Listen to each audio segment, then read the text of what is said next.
After many years in the wilderness, the children of Israel camped near the plains of Moab, just beyond the Jordan River. They were many, too many. King Balak of Moab looked upon them and became afraid. He remembered how Israel defeated powerful nations. He feared that his land would soon be next. But Balak did not prepare for war. Instead, he planned something darker.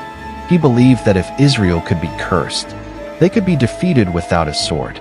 Far away lived a man named Balaam, a prophet whose words were feared and respected.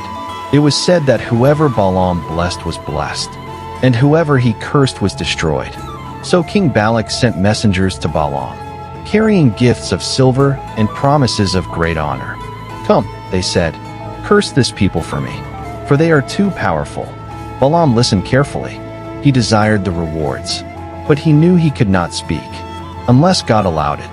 That night, Balaam prayed, and God answered him, saying, "You shall not go with them.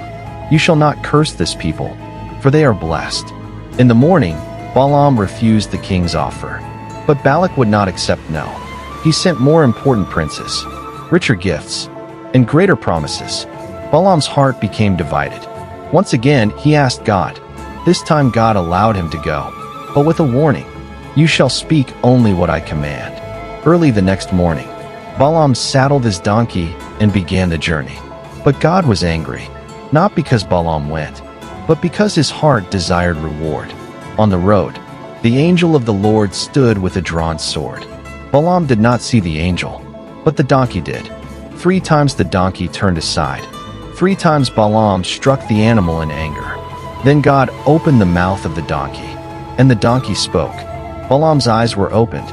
He saw the angel and fell face down in fear. His life was spared, not by his wisdom, but by a humble animal. Balaam continued the journey, shaken and humbled. When he arrived, King Balak welcomed him with excitement. They went to a high place overlooking Israel's camp. Balak commanded that 7 altars be built. On each altar, sacrifices were offered, bulls and rams. Balak waited eagerly. Balaam prepared to curse, but when he opened his mouth, blessings came out instead. He declared that Israel was chosen by God, that no curse could stand against them. Balak was furious. "What have you done?" he cried. "I brought you to curse my enemies, and you have blessed them." Still hoping, the king took Balaam to another location. Again altars were built. Again sacrifices were made. Again Balaam prepared himself. And again, instead of curses, blessings poured out. He proclaimed that God is not a man that he should lie, and that Israel's destiny could not be reversed. The king's anger burned. Yet he tried one final time. They went to a 3rd mountain. Once more, altars were built. Once more, offerings were laid.